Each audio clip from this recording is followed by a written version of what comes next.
J'ai le plaisir aujourd'hui, chers téléspectateurs, de recevoir Monsieur Antoine Delacoste, qui est un éminent spécialiste du Proche-Orient. Beaucoup d'entre vous ont sans doute eu l'occasion de lire ses analyses et ses commentaires sur Boulevard Voltaire, où il intervient régulièrement. Alors de quoi allons-nous parler? Du Proche-Orient, bien sûr, d'autant que l'actualité commande. Il y a pas mal de choses qui se passent entre la Turquie, la Syrie, la Libye, l'Égypte, et il faut réussir à dévider les chevaux complexes de ce que le général de Gaulle appelait l'Orient compliqué. Et en ce moment, effectivement, à moins d'être un spécialiste assez pointu de ces régions, il est parfois difficile de s'y retrouver. Alors, Antoine Delacoste, d'abord, j'aimerais que vous nous rappeliez pourquoi vous vous êtes intéressé particulièrement à cette région, au point d'en devenir un spécialiste tout à fait reconnu aujourd'hui. D'abord, la cause des chrétiens d'Orient m'a toujours été chère. Voilà. Et lorsque la guerre civile a éclaté au Liban en 1975, elle s'est prolongée durant plus de 15 ans. Je l'avais suivi avec passion, j'avais été à 40 exactement, bah oui, mais on a des âges où il faut bien évoquer ce qui s'est passé il y a 40 ans. Et puis j'avais été évidemment accablé par la mort de Béchir Gemayel, qui représentait l'espoir du Liban. Et malgré tout, malgré les accords de Taïf qui n'avaient pas été excellents pour la communauté chrétienne, on pouvait estimer que le pire était passé. Mais le pire était à venir. Il y a eu l'intervention américaine en Irak en 2003, qui a définitivement détruit la communauté chrétienne en Irak. Et puis surtout ensuite, la guerre en Syrie, en 2011, où c'était d'une autre ampleur, ou en tout cas d'un autre genre, que l'intervention américaine en Irak. L'intervention américaine en Irak, c'est une invasion immorale et géopolitiquement absurde qui a entraîné un immense désastre. Bon. La Syrie, c'est autre chose. La Syrie, c'était vraiment le complot islamiste fomenté par l'Arabie Saoudite, par le Qatar, par la Turquie, pour renverser un régime qui dérangeait. Et donc, j'ai acquis la conviction, en 2011, que si jamais les islamistes l'emportaient en Syrie, c'était déjà géopolitiquement un bouleversement extrêmement grave. Et au-delà de ça, c'était la fin des chrétiens d'Orient, la fin définitive des chrétiens d'Orient, parce qu'après la Syrie, il y aurait eu le Liban. Alors, ce chrétien d'Orient, il est peut-être bon de rappeler pour nos téléspectateurs ce qu'il représente aujourd'hui encore dans cette région du Proche-Orient.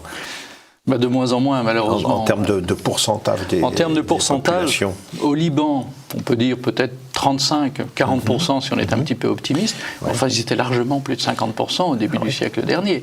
Ils étaient 60% en 1900. Donc, oui, d'ailleurs, c'est sur cette identité chrétienne qu'on a construit le Liban, pour des raisons de géopolitique française bien conçues. Hein. Donc, leur part se réduit du fait d'un décalage démographique, d'un décalage de natalité avec les populations musulmanes. La natalité est très supérieure chez les chiites et chez les sunnites. Et chez les chrétiens, elle est un peu à l'aune de notre natalité occidentale, et donc guerre brillante. Une population culturellement plus occidentale et d'autres populations qui sont davantage dans des logiques propres à ce qu'on appelait jadis le tiers-monde. Oui, même s'il y a une bourgeoisie sunnite et une bourgeoisie chiite dans les villes. Oui. Malgré tout, quand on se circule au Liban, qu'on se promène dans les petites villes, les petits villages, les villages et les petites villes chrétiennes sont malgré tout toujours un peu plus cossus que les petites villes chiites ou sunnites. Ce qui contribue sans doute d'ailleurs à entretenir les tensions intercommunautaires. Tout à fait. Qui sont plus ou moins fortes selon les endroits. Et qui ont varié avec le temps aussi. Considérablement. Alors, vous insistez sur le cas de la communauté chrétienne, mais le Liban, c'est aussi une population musulmane divisée entre sunnites et chiites, avec un phénomène que nous avons connu, c'est la réapparition en termes de visibilité de la communauté chiite, qui était pendant longtemps quasiment invisible dans ce pays, qui ne pesait rien en quelque sorte. Ces chiites, ils sont revenus au premier plan, revenus au premier rang, à la faveur de l'occupation israélienne du Liban, consécutive à la fameuse opération dite paix en Galilée, ce qui voulait dire en fait guerre au Liban. Exactement.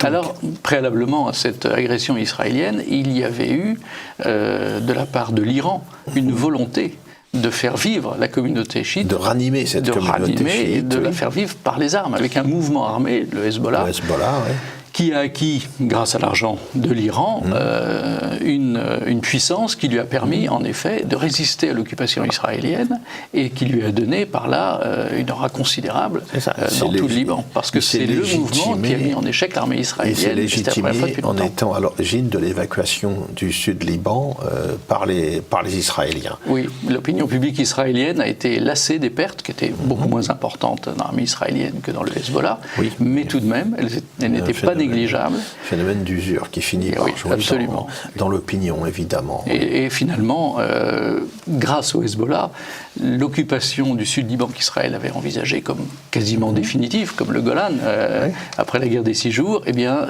ça n'a pas marché, ça a été un échec, et ils ont dû se retirer. Sur un échec, c'est le seul échec finalement israélien notable de l'après-guerre. Et il faut rappeler aussi, c'est en 2005, je crois, la résistance des milices chiites qui a tenu de nouveau en échec l'armée israélienne. Absolument. Et qui a contribué à légitimer encore plus le poids du Hezbollah dans un Liban où, encore une fois, la communauté chiite, il y a 50 ans, pesait très peu. Démographiquement, elle pesait. C'était les sunnites, les druzes, les chrétiens qui se partageaient en quelque sorte le pouvoir et l'influence sur la société. Alors les druzes, toujours à leur façon, c'est-à-dire très marginale. Les druzes, c'est une communauté très curieuse qui, en 1860, avait été à l'origine des massacres contre les chrétiens d'Orient, dans toute la plaine de la Beka et autour de Der el-Kamar. Ce qui avait justifié une intervention française à l'époque du Second Empire en soutien aux chrétiens du Liban. Voilà. Et près de Beyrouth, on voit d'ailleurs une stèle commémorative à l'intervention de Napoléon III. C'est une des dates à partir de laquelle la France a été la protectrice des chrétiens d'Orient, mission à laquelle, comme on le sait, elle a totalement renoncé, puisqu'en Syrie, elle a pris ouvertement parti pour les islamistes, leur distribuant des armes, alors que la communauté chrétienne avait tout à craindre, évidemment, d'une prise de pouvoir islamiste, alors qu'avec Bachar el-Assad, elle bénéficie toujours d'une protection absolue. Alors, nous en venons maintenant à la Syrie pour faire le point sur ce qui s'est passé ces dernières années. 2011, c'est le début d'une guerre civile en Syrie dans la foulée des printemps arabes. Guerre civile, et non pas, contrairement à la vision médiatique dominante, le vilain Bachar el-Assad qui écrase son peuple et qui massacre son peuple. Oui, les choses ne sont pas évidemment aussi simples. Alors ça démarre par une guerre civile, c'est sûr, même si l'armement et le financement est international. Mais en effet, les premiers combattants islamistes sont tous syriens. Et puis petit à petit, ça va s'internationaliser. Des volontaires djihadistes vont venir de toute la péninsule arabique, de Jordanie, et puis bientôt d'Afrique du Nord, de Tunisie. Il y aura beaucoup de Tunisiens. Et ensuite, il y aura en 2014 la proclamation de l'État islamique. Et là, ça va être un appel d'air dans le monde entier, avec cette idée qui a échoué, mais cette idée de rétablir le califat. Tous ces djihadistes étaient nostalgiques, en quelque sorte, du califat qui a régné sur le Proche-Orient pendant très longtemps. Le califat des origines. Le califat Bagdad, Damas, et puis ensuite le califat ottoman. Le califat ottoman, tout à fait, qui a été aboli par Mustafa Kemal au début des années 20. Qui a duré plusieurs siècles, tout à fait, qui avait contribué déjà à beaucoup restreindre la communauté chrétienne, à la persécuter, jusqu'au moment du massacre des Arméniens, puisque c'est à Deir ez-Zor que s'est fini le génocide contre les Arméniens. Et Deir ez-Zor est une ville un petit peu symbole en Syrie, parce que Daesh a failli prendre cette ville qui se trouve sur l'Euphrate, et c'est côte à côte les communautés chrétiennes et alaouites qui ont résisté mais pendant plusieurs années alors qu'ils étaient complètement isolés. Oui, tout à fait. Et après l'intervention russe, Deir ez-Zor a été libéré dégagé, et l'armée syrienne a fait de la libération de Deir ez-Zor un symbole et une priorité. Mais alors, cette crise qui éclate en Syrie en 2011 dans la foulée des printemps arabes, il y a des antécédents. Il y a eu déjà des révoltes islamistes en Syrie, notamment l'affaire de Hama dans les années 80, déjà contre Assad, mais Assad père, le papa, cette fois. Ces rebelles à l'époque, déjà, ce sont les frères musulmans. Tout à fait.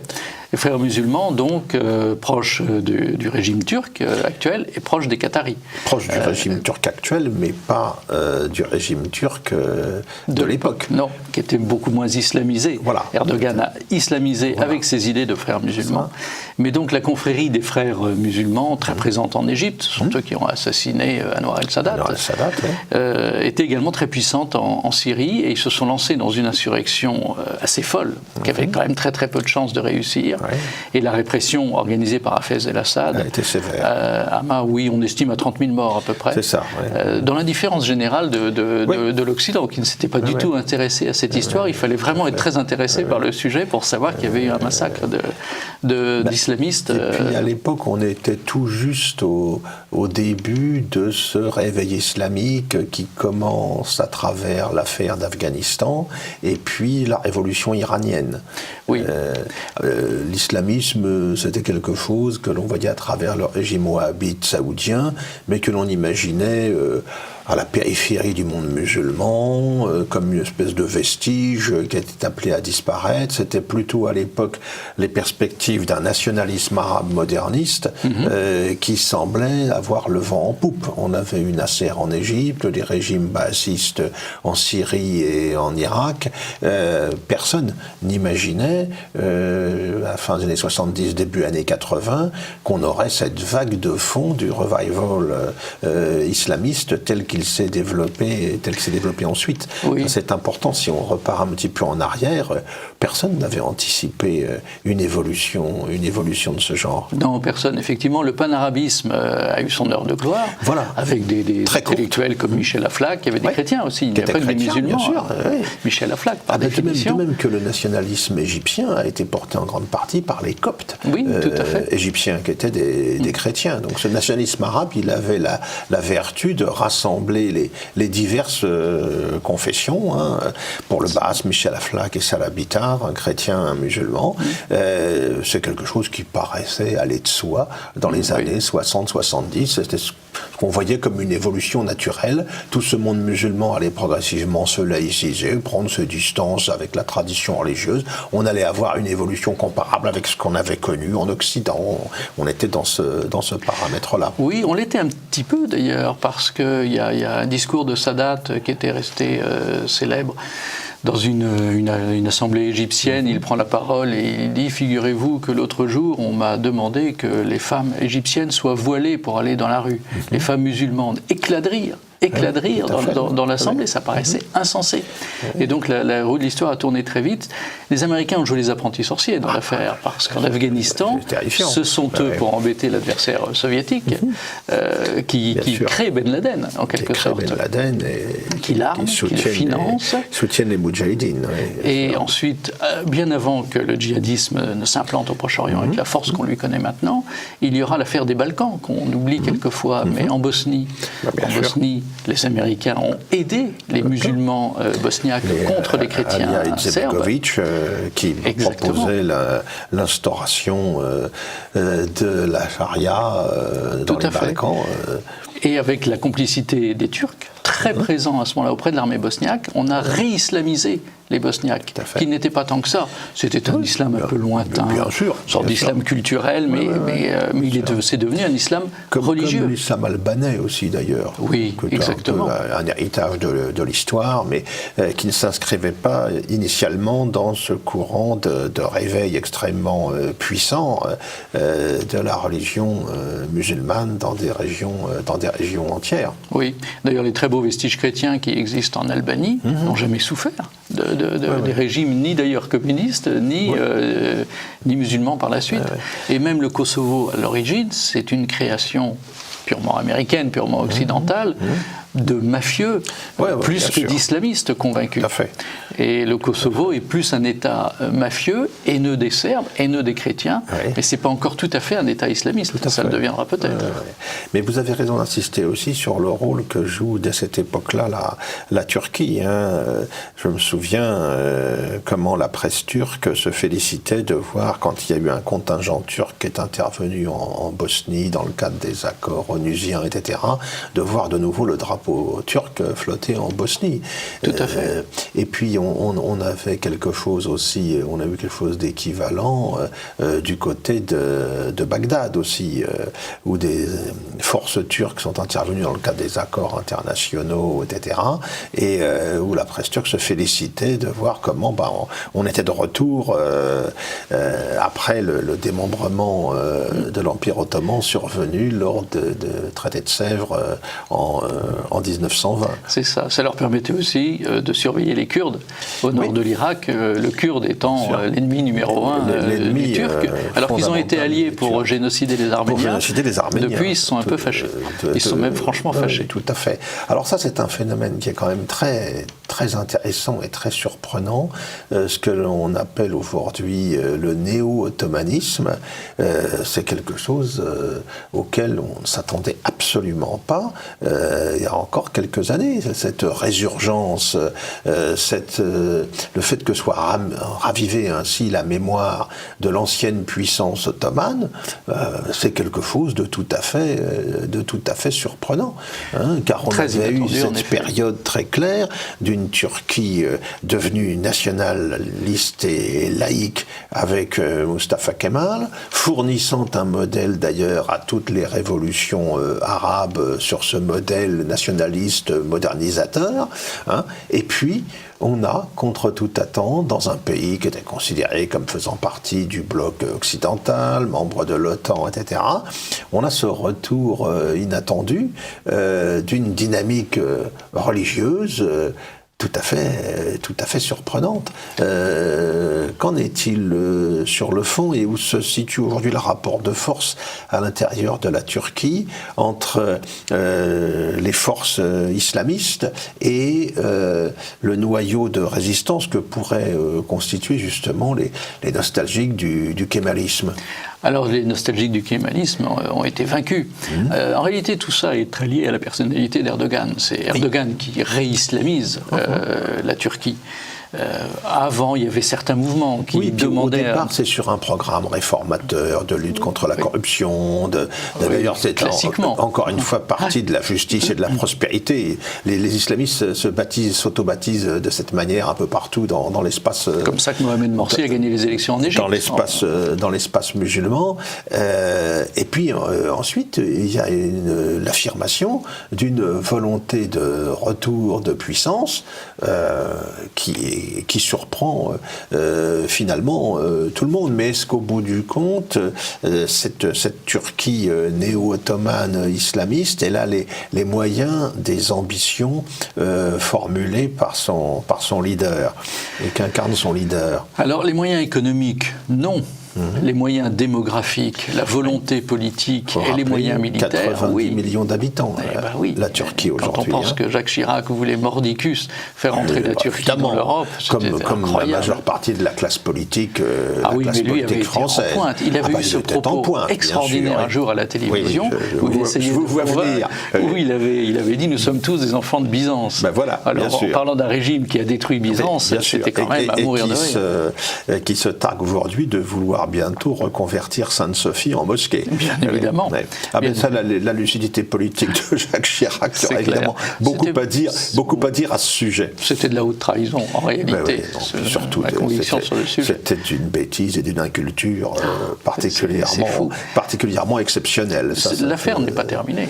l'affaire n'est pas terminée de l'entrée de la Turquie en Europe. Oui, c'est pas terminé officiellement. Alors, on a mis entre parenthèses les négociations. C'est une grosse parenthèse quand même. Oui, c'est une grosse parenthèse, mais attention, elle n'est pas explicitée. On n'a pas écrit noir sur blanc et signé, les négociations sont terminées. Oui, elles sont suspendues pour un certain temps. Ce n'est pas la préoccupation première d'Erdogan. Erdogan a une double préoccupation. Maintenir la balance entre l'OTAN et la Russie. Et donc, un coup il penche vers la Russie, un coup il penche vers l'OTAN. Ce qui est une bonne guerre, en raisonnant en termes d'intérêt national turco-ottoman. Et puis, faire une expansion territoriale à travers des alliances qui lui permettraient non seulement d'étendre son influence, ce rêve en néo-calife ottoman, mais également il y a l'affaire des matières premières, du gaz. La Turquie est très handicapée par le fait qu'elle n'a pas de gaz. Pas de source d'énergie. Donc elle l'achète notamment à la Russie. On dit d'ailleurs parmi les nombreuses causes de la guerre en Syrie, l'affaire du gaz a joué un rôle parce que le Qatar rêvait de faire passer ses tuyaux de gaz à travers la Syrie, parce que quand on regarde une carte du Proche-Orient, on s'aperçoit que la Syrie était une position, malheureusement pour elle, absolument stratégique sur le sujet. Et quand le Qatar a demandé l'autorisation à Bachar el-Assad, il a commencé des négociations, les Russes ont dit aux Syriens « Ah, mais non, le gaz qatari ne passera pas par la Syrie, parce que nous, on a besoin d'exporter notre gaz vers l'Europe. Donc on ne va pas se laisser concurrencer par le Qatar. » Et ça se passait très peu de temps avant la guerre et le soutien massif des Qataris aux islamistes. D'accord. Donc il y a cet enjeu-là. Il y avait cet enjeu gazier qui a joué son rôle. Tenir compte. Oui, absolument. Et le gaz est une obsession pour Erdogan parce que maintenant, il lorgne, vous l'avez dit au début, vers l'Afrique du Nord. On quitte un petit peu le Proche-Orient pour l'Afrique du Nord, pour la Libye. L'intérêt pour la Libye, oui. Pour la Libye et pour la Méditerranée. La Méditerranée se révèle aujourd'hui comme une source de gaz, des gisements de gaz absolument considérables.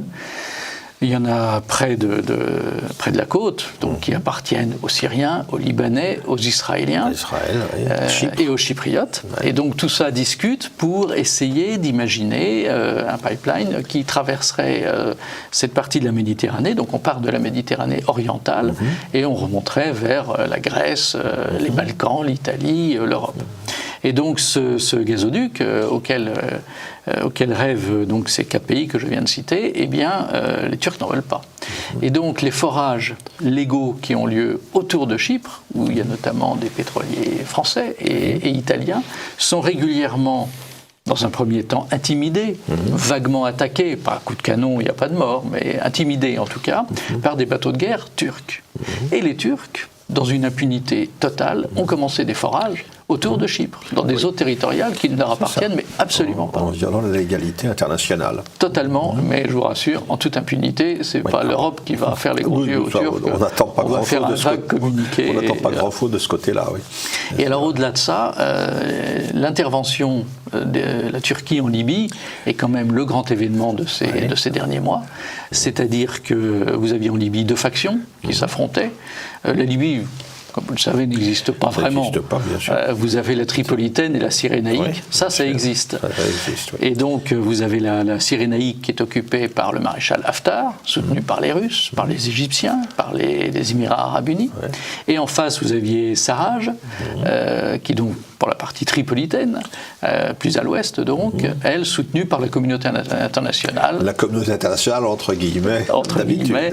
Donc, les États-Unis, l'ONU, l'Europe occidentale, soutient officiellement Sarraj, ce qui n'empêchait pas la France de soutenir Haftar en sous-main. Quand même la carte Haftar. Donc on jouait un petit peu les deux. Poutine lui a clairement joué le rôle d'Haftar, mais il a bien vu quand même que militairement, tout ça c'est des combats quand même de troupes assez faméliques, assez peu entraînées et assez peu brillantes. On dit souvent que l'armée saoudienne qui n'arrive pas à vaincre les Yéménites dans le sud de la péninsule est la plus minable du monde. Je pense que les armées respectives de Sarraj et Haftar peuvent faire concurrence dans le concours de la nullité dans ce domaine-là. Et donc, Haftar avait promis qu'il prendrait Tripoli, il y a piétiné longtemps, il n'y arrivait pas. Et puis c'est très compliqué là-bas, parce qu'on disait l'armée d'Haftar. Il n'y a pas d'armée d'Haftar, l'armée de Sarraj, il n'y a pas d'armée de Sarraj.